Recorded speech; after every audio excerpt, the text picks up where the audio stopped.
बिस्मिल्लाहिर्रहमानिर्रहीम। 9th class. आज हमारा lecture number 23 is related to electronic configuration.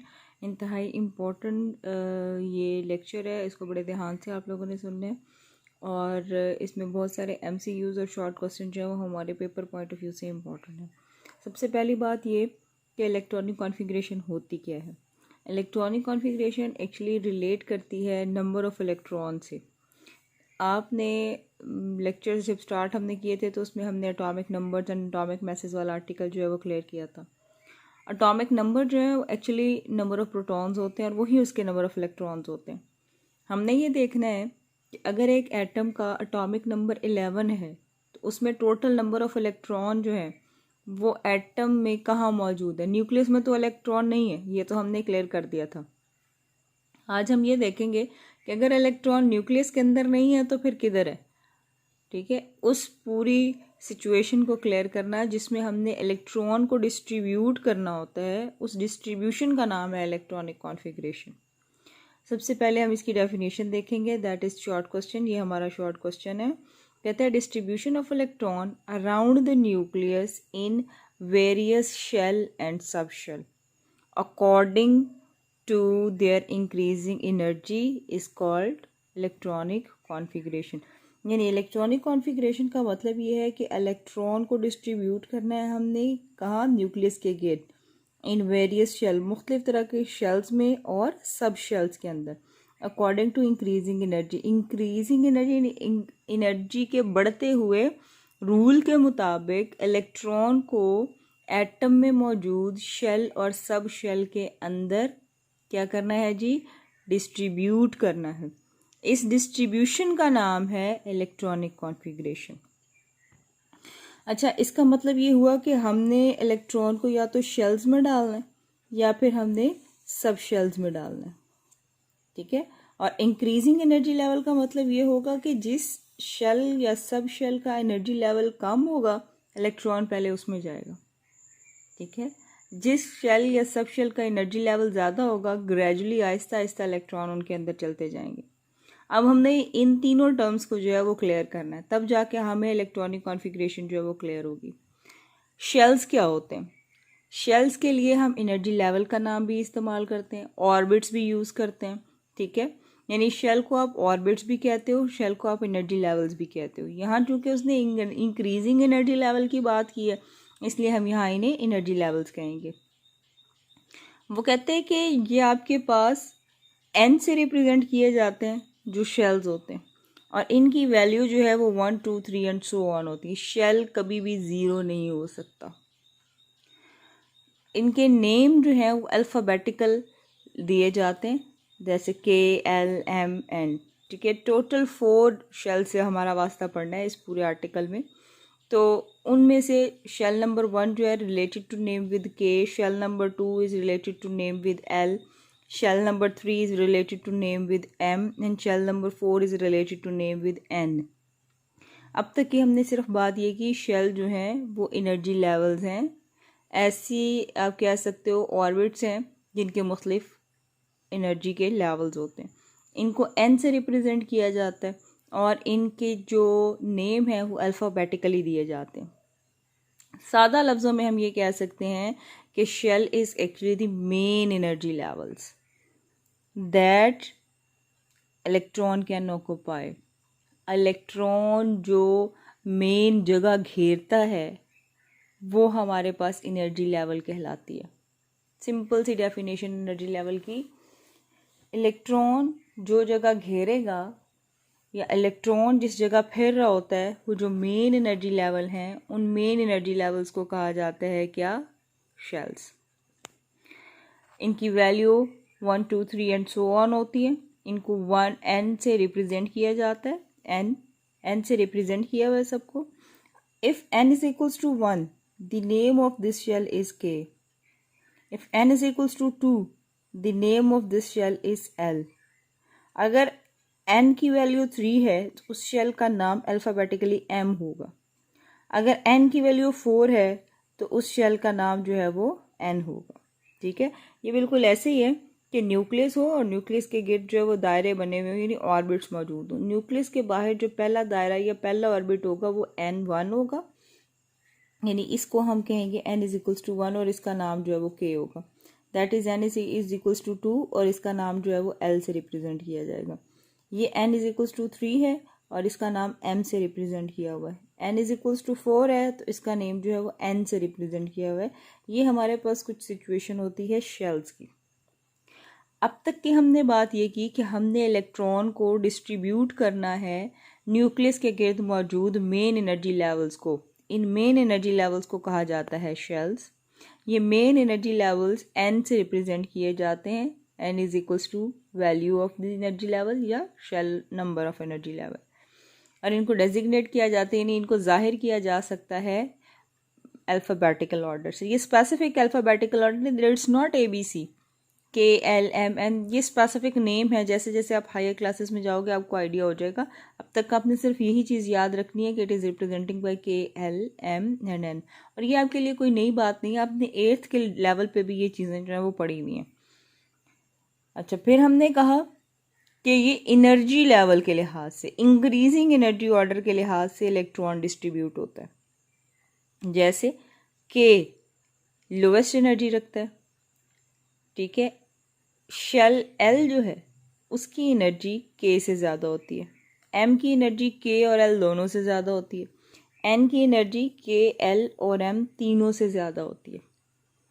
Be mindful 9th class, जहन में रखिएगा जो एनर्जी लेवल न्यूक्लियस के ज़्यादा करीब होगा उसकी एनर्जी हमेशा कम होगी, क्योंकि न्यूक्लियस उसको स्ट्रांगली पकड़ सकता है, तो उसकी अपनी एनर्जी तो कम हो जाएगी। जैसे जैसे इलेक्ट्रॉन न्यूक्लियस से दूर चलते जाएंगे वैसे वैसे उनकी एनर्जी क्या होती जाएगी जी, बढ़ती जाएगी। ठीक है जी, यहाँ तक की बात हमने की किससे रेलिवेंट, शेल से रेलिवेंट। इसके साथ साथ जो एनर्जी लेवल्स होते हैं वो हमेशा वैल्यू के साथ रिप्रेजेंट किए जाते हैं। ठीक है, हमने इलेक्ट्रॉन को एनर्जी लेवल्स के अंदर वैल्यूज़ के साथ साथ पुट करते चले जाना है। ये तो बात है हमारे पास शेल की, लेकिन अभी एक और टारगेट हमारे पास अवेलेबल है, दैट इज़ सब शेल। अब हम देखेंगे जी सब शेल्स क्या होते हैं।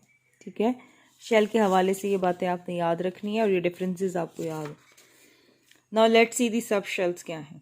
Sub shell also consist of, एक शेल जो है वो सब शेल पर मुश्तमिल होता है।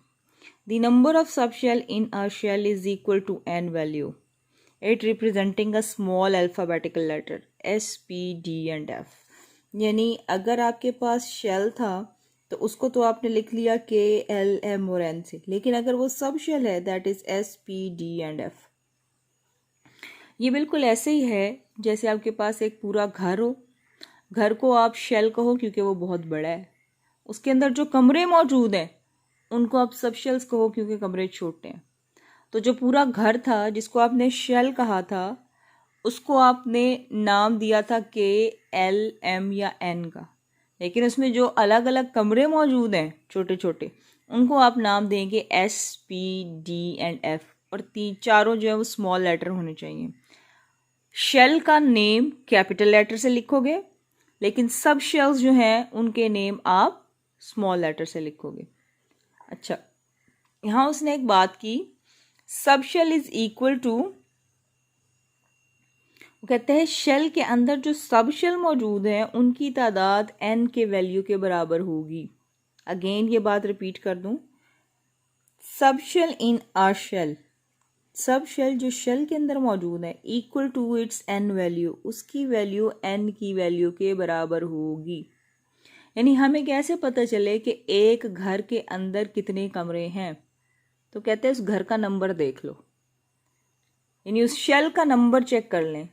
शेल का नंबर जितना होगा उसके अंदर मौजूद सब शेल की तादाद भी उतनी होगी। जैसे अगर शेल का नंबर 1 है, उसका नेम मुझे पता है K है, तो उसने पहले बता दिया कि जी अगर शेल का नंबर 1 है तो उसमें मौजूद सब शेल जो है वो एक ही होगा, दैट इज S। ठीक है, अगर शेल की वैल्यू 2 है तो उस शेल के अंदर 2 सब शेल होंगे, एक तो S होगा दूसरा P होगा।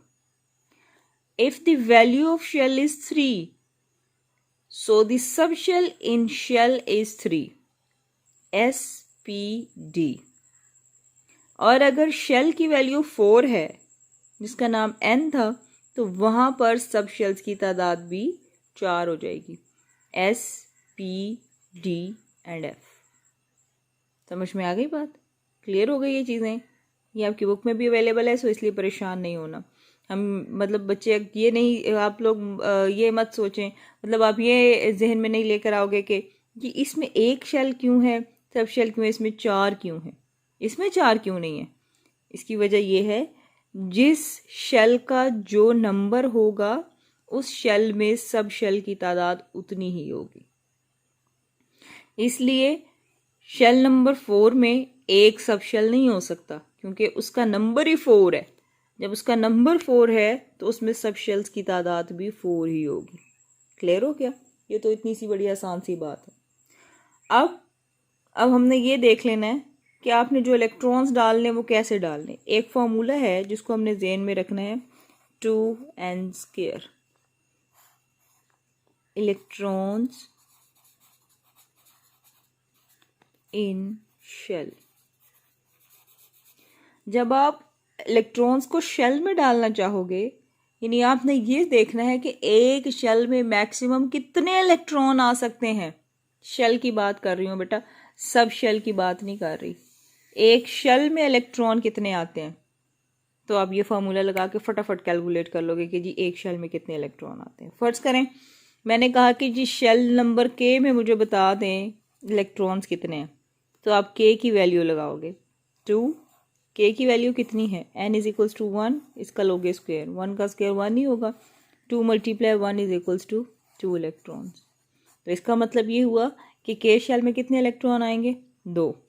अगर आपने बताना है कि शेल नंबर 2 में, जिसका नाम क्या है, शेल नंबर 2, और इसका नाम क्या है जी L, इसमें टोटल इलेक्ट्रॉन्स की तादाद कितनी हो सकती है, यानी मैक्सिमम एक घर में कितने मेंबर इलेक्ट्रॉन्स की सूरत में रह सकते हैं, तो आप ये फार्मूला लगा लें 2n²। n की जगह आप इस शेल की वैल्यू लगाओगे, दैट इज 2। 2 मल्टीप्लाई आप करोगे इसकी वैल्यू के साथ मल्टीप्लाई, अच्छा जी 2 का स्क्वायर ले लें, 4 is equals to 8। So it mean to say कि शेल नंबर 2 जिसका नाम n था, उसके अंदर टोटल इलेक्ट्रॉन्स कितने हैं, 8 आ सकते हैं, यानी 8 से ज़्यादा इलेक्ट्रॉन आप उसके अंदर नहीं डाल सकते। ये फार्मूला आपने ज़हन में रखना है, 2n² is the formula for the accommodation of electron into shell. Shell के अंदर इलेक्ट्रॉन्स को डालने का फार्मूला। अब बारी आती है सब शेल्स की। सब शेल्स में इलेक्ट्रॉन की तादाद आपने वैसे याद रखनी है। S में हमेशा 2 इलेक्ट्रॉन होंगे, P में हमेशा 6 इलेक्ट्रॉन्स होते हैं, D में हमेशा 10 इलेक्ट्रॉन्स होते हैं, F में हमेशा 14 इलेक्ट्रॉन्स होते हैं। इनके कैलकुलेट करने का भी फार्मूला है, लेकिन आपके लेवल पे वो फार्मूला जो है वो हम क्लियर नहीं करवाते। जब आप सेकेंड ईयर में जाओगे, फर्स्ट ईयर में जाओगे, ये क्लियर हो जाएगा। शेल के अंदर इलेक्ट्रॉन डालने का फार्मूला आपने जहन में रखना है, उसको आपने याद रखना है। लेकिन सब शेल्स के हवाले से आपको याद हो कि S वाले सब शेल में सिर्फ 2 इलेक्ट्रॉन आते हैं, P वाले सब शेल में 6 इलेक्ट्रॉन आते हैं, D वाले सब शेल में 10 इलेक्ट्रॉन आते हैं, F वाले सब शेल में 14 इलेक्ट्रॉन्स आते हैं। क्लियर हो गया? ठीक है जी, that is related to shell and सब शेल। इलेक्ट्रॉनिक कॉन्फ़िगरेशन हमारी कंप्लीट नहीं हुई। आज हमने सिर्फ ये देखा है कि इलेक्ट्रॉन्स को न्यूक्लियस के गिर्द मौजूद एनर्जी लेवल्स, जिनको शेल्स भी कहा जाता है और जिनको सब शेल्स भी कहा जाता है, उनके अंदर डिस्ट्रीब्यूट करना है। तो उसके लिए हमें शेल्स का पता होना चाहिए था और सब शेल्स का आइडिया होना चाहिए था। ठीक है जी, इसको बड़े ध्यान से आप लोगों ने देख लेना। पेज नंबर 34 एंड 35, इसको एटलीस्ट ट्वाइस, 2 दफ़ा आपने इसको स्टडी करना है। Page number 34 and page number 35, यहाँ पर आपको शेल एंड सब शेल से रेलिवेंट हर बात का आइडिया हो जाएगा। ठीक है जी, बस को बड़े ध्यान से देखिएगा और इनमें मौजूद जो चीज़ें क्लियर आपने करनी है, उनमें शेल एंड सब शेल्स की वैल्यू उसको अंडरलाइन कर लेना है। फार्मूला दिया हुआ है उसको अंडरलाइन कर लेना है और उसको सॉल्व करके बुक के ऊपर सॉल्व करना है लेड पेंसिल से, जैसे ये मैंने सॉल्व किया, ताकि आपको क्लियर रहे कि किस में कितने इलेक्ट्रॉन्स होते हैं। ठीक है बेटा, ओके जी, thank you and good luck.